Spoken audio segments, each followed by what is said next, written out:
Hello and welcome! Today, we're going to cut through the noise about top schools in Melbourne and talk about how to read VCE, NAPLAN, and value-added data without getting misled. Picture this, 2 schools on your shortlist. One makes headlines with lots of 40-plus VCE study scores. The other doesn't, but its students show exceptional growth from year 7 to year 9. Which is better? For most families, the second school may deliver a better education. Achievement tells you where a cohort finished. Growth tells you what the school added. The big mistake I see after 12 years working with Melbourne families and school leaders is overweighting single-year top results and underweighting growth. Flashy VCE stats and static NAPLAN snapshots are shaped by who the school admits, what subjects students take, and the resources on tap. If we ignore value-added performance, how students progressed relative to similar peers, we end up comparing selection policies, not teaching impact. Here's what people often miss. Leaderboard schools usually have the most selective intakes. Scholarships, entry exams, and tight zones filter for already high achievers. So when you see huge shares of 40-plus study scores, you're not just seeing great teaching, you're seeing selection. Instead of asking, what did these students achieve? Ask, how far did they travel while they were there? Let's unpack the 3 big data sets. 1. VCE. This is the endpoint. Median study scores, 40 pluses, ATAR distributions, scaling. VCE shows where year 12 ended up. It's a photograph, not a movie. It's heavily affected by selection, subject mix, and resources. 2. NAPLAN. Years 3, 5, 7, and 9. Now earlier in the year, online, and reported with proficiency levels. Exceeding, strong. Developing, needs additional support. The gold is growth, especially years 7 to 9. Schools that deliver consistent growth often beat VCE predictions later. Think of it as an early indicator of momentum. 3. Value-added or growth measures. These estimate the school effect after adjusting for where students started and background, commonly via ICSEA. On My School, the student progress and similar school sections are key. This is our closest proxy for teaching impact. Distinct from selection, each dataset lights up a different part of the story. The smart move is to triangulate them.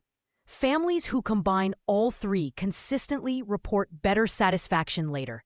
They've matched their child to a school that grows them, not just markets them. A few Melbourne-specific shifts.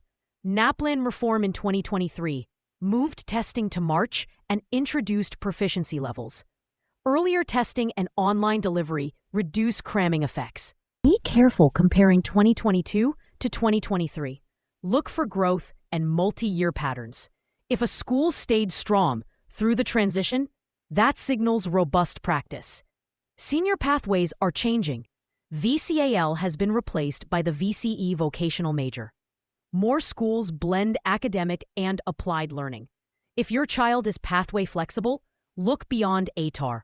Vet completions, school-based apprenticeships and traineeships, and destination data, university offers, TAFE, employment. The best schools show strong outcomes across multiple pathways, not just university. Post-pandemic variability is real. Some students lost ground, some thrived. Growth data in the years after lockdowns often tells you more about a school's recovery strategy than baseline. Read 3-year averages and look for consistent improvement rather than single-year spikes. Selectivity and zoning pressures have increased.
Now let's unpack. High ICSEA government schools have tightened zones, some have shrunk. Comparing them to fully selective schools or independents offering scholarships needs careful adjustment.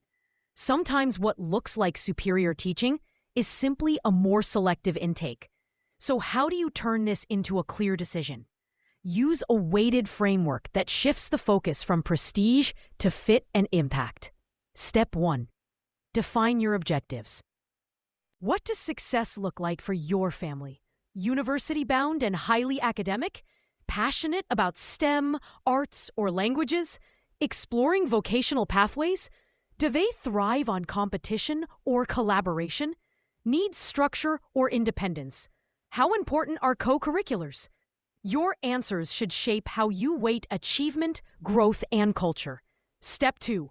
Pick the right comparison group.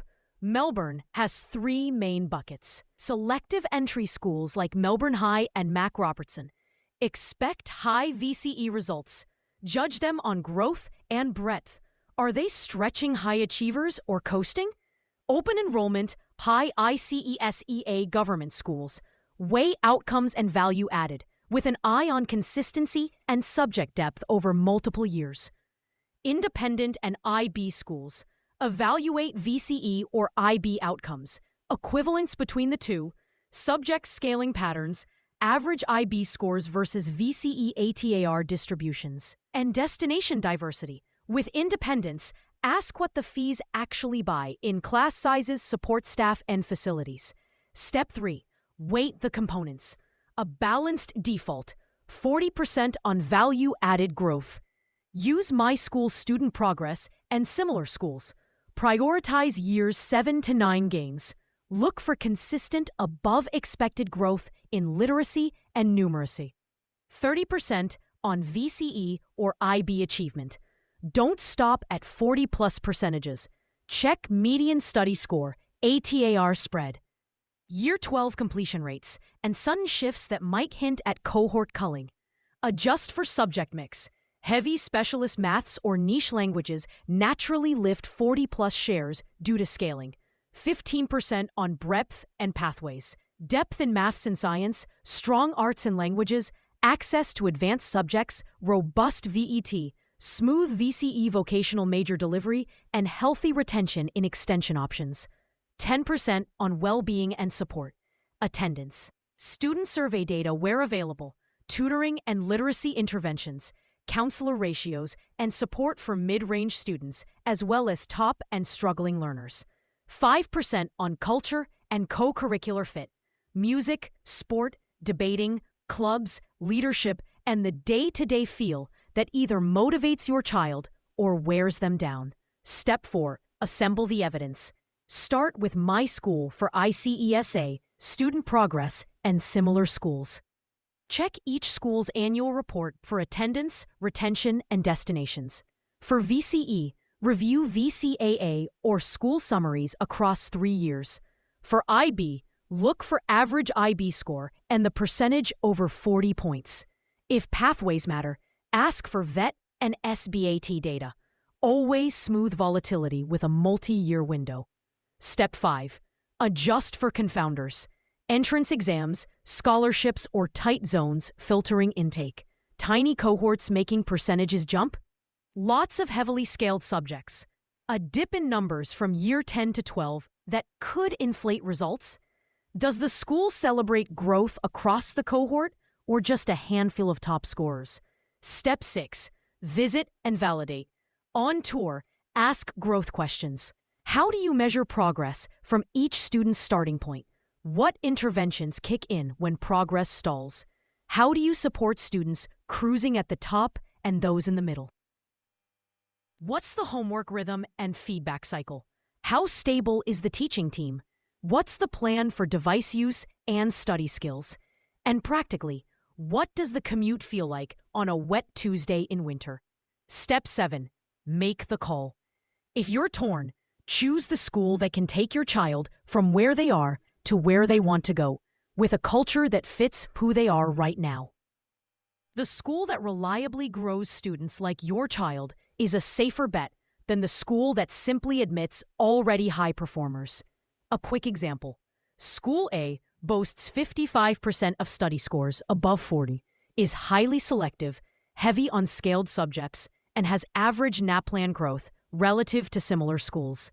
School B has modest VCE headlines, but consistently above expected year 7 to 9 growth, deep subject breadth, strong VET, and solid well-being.